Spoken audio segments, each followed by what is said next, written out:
Hi everyone, this is Soumyadeep Paul, a mentor at CodeKerdos and a software developer at Amazon, and I welcome you all to day 7 of our system design series. Now, in the previous video on day 6, we learned the difference between centralized systems and decentralized systems. We saw how systems and applications can be categorized on the basis of ownership. Some become centralized, and 99% of the world's systems are centralized systems, and some become decentralized systems. Like there were some examples which I covered, like torrent, blockchain, etc. Now, in today's video, we'll be talking about something called as application characteristics. Okay. Now, there are three very important application characteristics. And whenever you're designing a system, or suppose you're in an interview and your interviewer has asked you to design a system, and especially in a HLD, high level design interview, then you will be given some characteristic values, application characteristic values, and you have to design your system by keeping those characteristics in your mind. Okay, so there are three application characteristics. First is called as latency. Okay, first is called as latency. Second is called as availability. Availability. And third is called as throughput. Okay, throughput. Now there are two more characteristics, but we'll cover them later on. Okay. Now in today's video, we'll be covering what latency is. Okay. So actually latency and something called as response time. There is a difference. There is a difference between the two. And the difference is very subtle, which most developers usually miss. Now, suppose you have a system. Usually, the entire web, everything works on a server client architecture, isn't it? So there is a server. Okay, there is a server. And there is a client.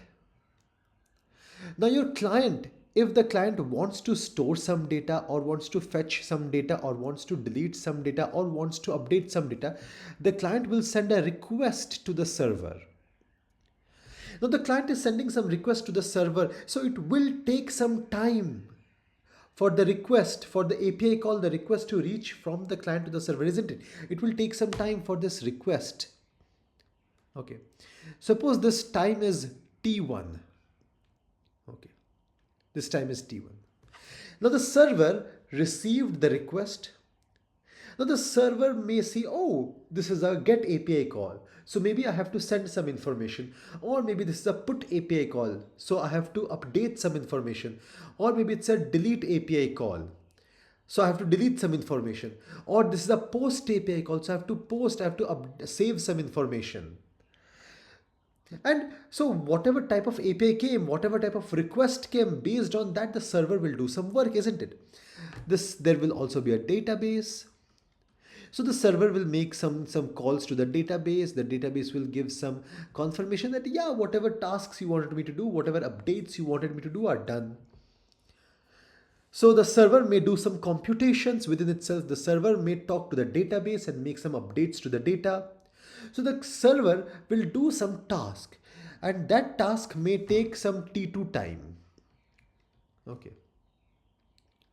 And then when the server has done the task, the server will return the response. So the server will return the response. If you wanted to fetch some data, then the server will return the data. If you wanted to store some data or update some data or delete some data, then the server will return a response saying that, yes, I have done what you wanted me to do. It will acknowledge your request.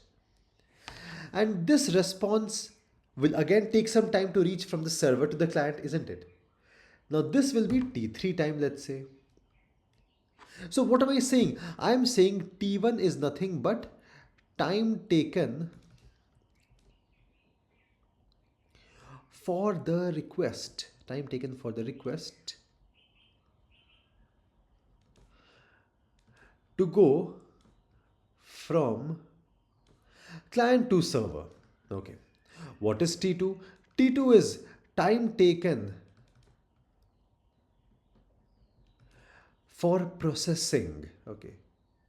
It must be doing some computation, some processing by the server. Okay. And what is T3? T3 is time taken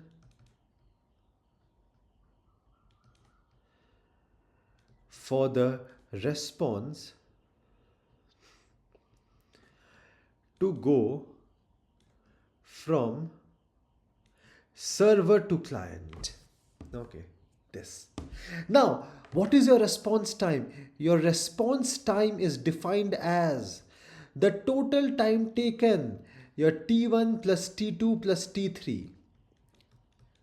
So the time taken for the request to go from client to server, then whatever processing happens, and then the time taken for the response to come back from server to client, the entire time taken is called as the response time. Okay. And then we have something called as latency. What is latency? Latency is nothing but T1 plus T3. Just the time taken over the network. Okay, just the time taken over the network for the request to go from client to server and the response to come back from server to client.